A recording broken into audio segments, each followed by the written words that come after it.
Government കരാറുകാരുടെ കുടിശ്ശിക നൽകണമെന്നും കരാറുകാർക്ക് സാമ്പത്തിക ബാധ്യതയുണ്ടാക്കുന്ന കരിനിയമങ്ങൾ പിൻവലിക്കണമെന്നും ആവശ്യപ്പെട്ട് മാർച്ച് മുതൽ പണികൾ നിർത്തിവെച്ച സമരത്തിനിറങ്ങുമെന്ന് all Kerala government contractors association. 100 കോടിയിൽ താഴെ തുക കൊണ്ട് തീരേണ്ട വയനാട് പുനരധിവാസ പാക്കേജ് ഊരാളുങ്കലിന് നൽകിയത് 750 കോടി രൂപയാണെന്നും കരാറുകാരൻ. ഊരാളുങ്കൽ സൊസൈറ്റി പോലുള്ളവയ്ക്ക് സർക്കാർ നൽകുന്നത് വഴിവിട്ട സഹായമാണ്.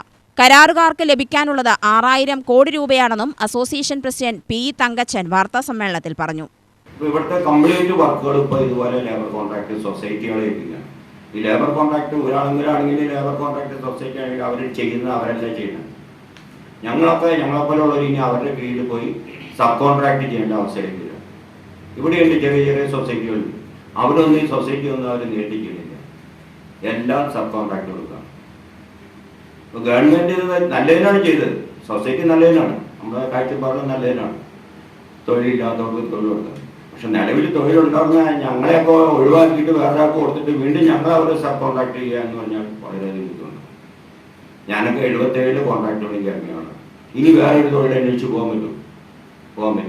നമ്മുടെ തൊഴിലാളികൾ എന്ന് പറഞ്ഞാൽ എൻ്റെ കൂടെ നിൽക്കുന്ന സൂപ്പർവൈസർമാരുണ്ടോ, തൊഴിലാളികൾ 10-35 വർഷമായിട്ട് നമ്മുടെ കൂടെ സ്ഥിരം നിൽക്കുന്ന തൊഴിലാളികൾ, അവർക്കൊരു തൊഴിൽ കൊടുക്കാൻ പറ്റാത്ത അവസ്ഥയിലേക്ക്.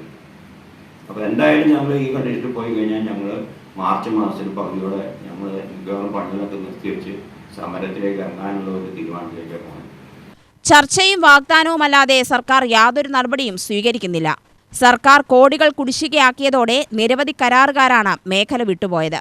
ഗവൺമെന്റ് കരാറുകാരേക്കാൾ 10% തുക കൂട്ടി നൽകിയാണ് കരാറുകൾ ലേബർ സൊസൈറ്റിക്ക് നൽകുന്നത്. കരാറുകൾ ലഭിക്കുന്ന ലേബർ സൊസൈറ്റികൾ പ്രവൃത്തികൾ മറ്റ് കരാറുകാരെ ഏൽപ്പിക്കുന്നതിലൂടെ സർക്കാരിന് കോടികളാണ് നഷ്ടമാവുന്നത്. ഗവൺമെന്റ് കരാറുകാരെ ഒഴിവാക്കി സൊസൈറ്റികൾക്ക് കരാർ നൽകുന്നത് നിരവധി കരാറുകാരെ വഴിയാധാരമാക്കുന്നതാണ്.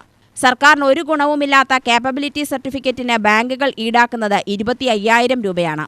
ഇത് ഒഴിവാക്കണമെന്ന ആവശ്യം സർക്കാർ ഇതുവരെ അംഗീകരിച്ചിട്ടില്ല. കരാറുകാരുടെ രജിസ്ട്രേഷൻ, ഡെപ്പോസിറ്റ് തുകയുൾപ്പെടെ എല്ലാ ഫീസുകളും 6 ഇരട്ടിയോളം വർദ്ധിപ്പിച്ചു. സർക്കാർ കോടികൾ തരാനിരിക്കുമ്പോഴാണ് പല കാരണത്താൽ കരാറുകാരിൽ നിന്നും തുക ഈടാക്കുന്നത്. Secretary AV Sachidanandan, treasurer Niyasuddin, NB Chacko, Toji Raphael എന്നിവരും വാർത്താസമ്മേളനത്തിൽ പങ്കെടുത്തു. UTV news, Palakkad.